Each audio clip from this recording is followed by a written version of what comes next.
Welcome to Lock&Hackle. Hope you're having a good day.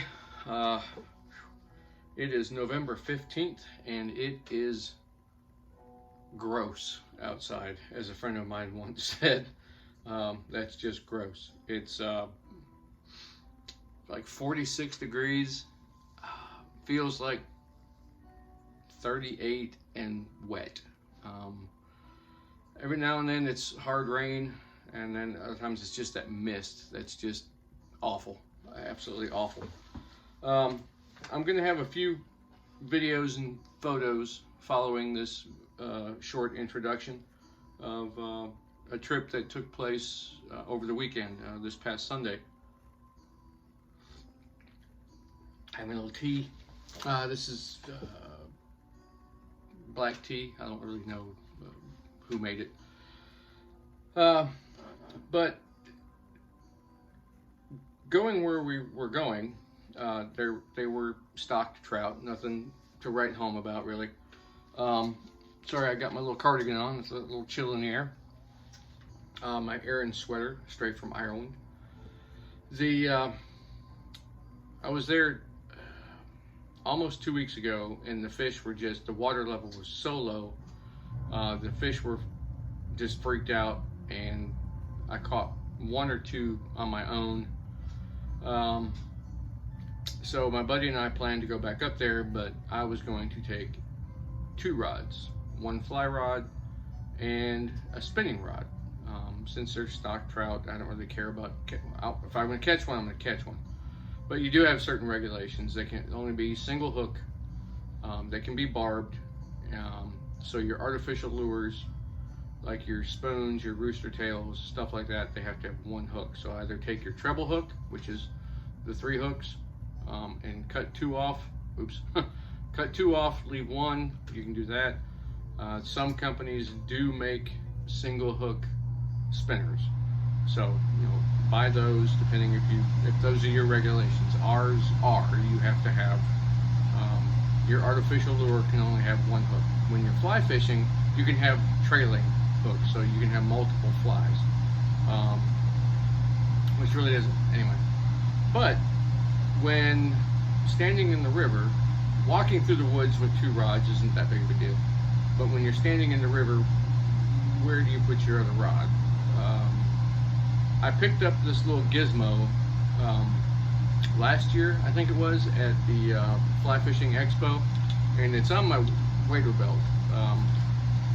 It's this nifty little thing right here. It's called O''Pros, O''Pros. And this is a nifty little device. It can go on your belt. It actually has 2 settings in the back for like a 1-inch belt or a 2-inch belt. So it fits on there quite well. As you can see on the back, it has this opening in the plastic that you can loop it through, so you don't really have to take the belt off, put it on and off. The other thing is it rotates. It has a little button that you push in. It's kind of, there it goes, and it will rotate. So if you keep it at an angle that you want and then lock it into place, you can attach another rod to it. So what I usually do is I kind of have it cantered down, if I get the lock there. So when I'm wearing it, it's kind of in this position here.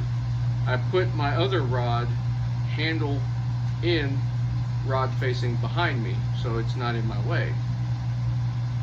It also has this nifty little bungee, these 2 hooks right here that you can see, and then this actually wraps around your rod handle and keeps it in place. Now if it starts to get loose, you do have a tensioner knob right here that you can push in and pull and create more tension. This is pretty handy.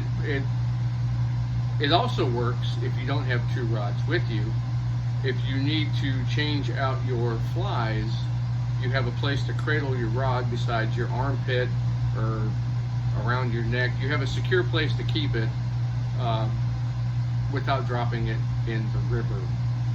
So if you can find one of these, it's called O''Pros. I had their catalog, brochure, whatever. I don't know what I did with it. So, if you find one, if your fly shop carries these, I would highly recommend one. You can put it on your, this is one of the wader belts that I use. I like this one. It's an old fish pond. I really don't know the name of it. It has a secondary belt on it. You can undo this and pull that through, and you can attach items to the belt. Some of the older fish pond bags would attach to this. This is also a great belt to attach your wading staff to because it has multiple points. It has these plastic D-rings, and then also these static loops right there that this inner belt goes through. It also works as a great back support because it is very thick and it's very wide, and it very thick buckle, easy to tighten if it starts to get loose. I like this belt a lot. It's the Fish Pond wader belt, and again, I keep my O-Pros rod holder on there. It took me a while to figure out if it was really going to be something that I would use, but I do keep it on there on a regular basis. So if I do want to carry 2 rods with me, I can.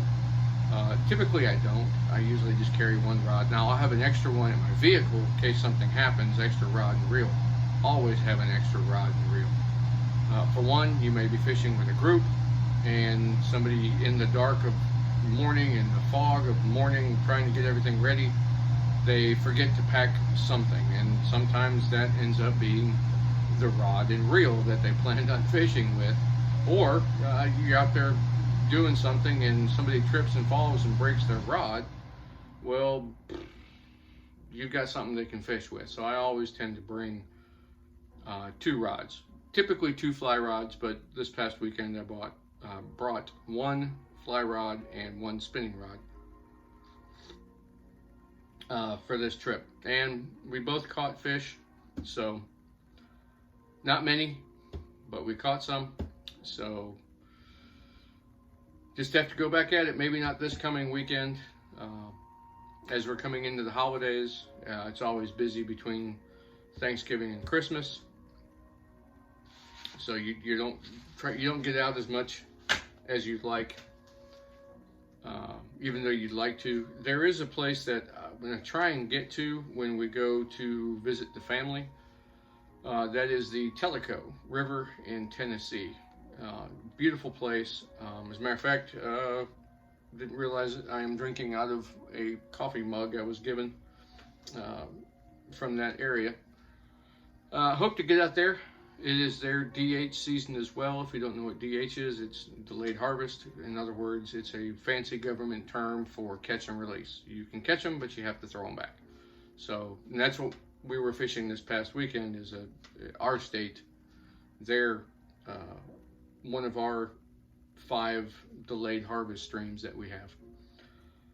So I'm going to end this with, hope you have a good day and enjoy some of the stuff you see prior from the video, or good Lord, I'm having a bad moment. After this introduction. Sorry, it's horrible weather and day. I'm just having some tea, and I thought I'd make a little introduction to the video. So this is Lock&Hackle signing out.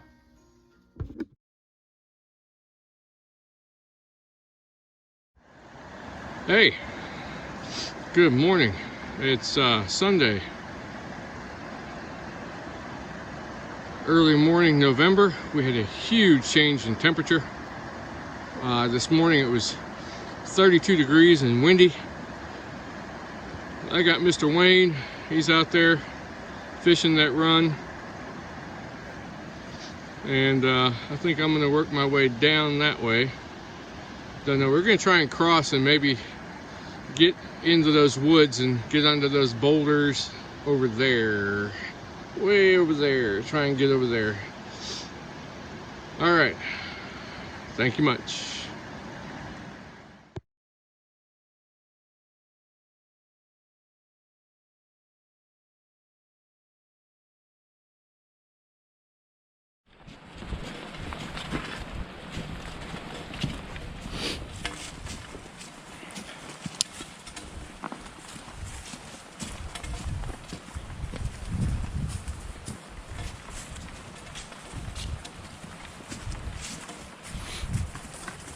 you go down that way, since it's low enough, you can probably get past that old viewing spot. I don't know how deep it's going to be.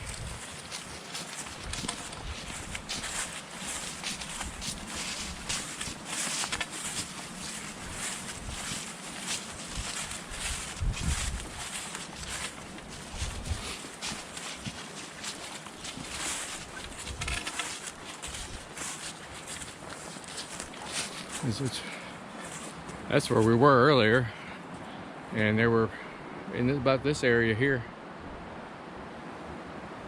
But I know it drops off right here real quick, so that makes it's kind of difficult. Or we could just go back up there and drag your line out and let it float down into that run.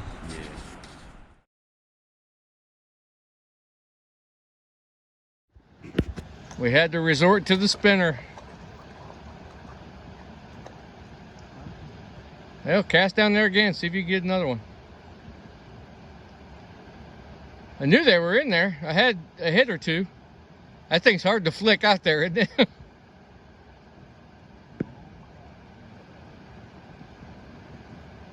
Oh! The river giveth, the river taketh away.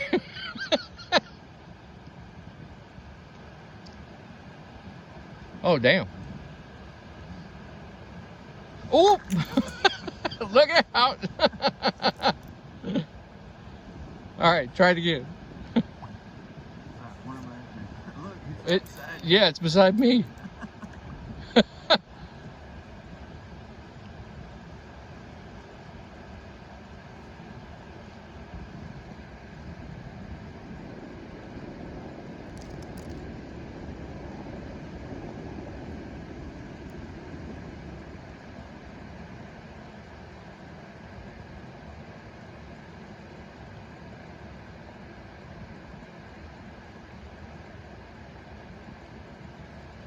Man, you caught the one fish in here.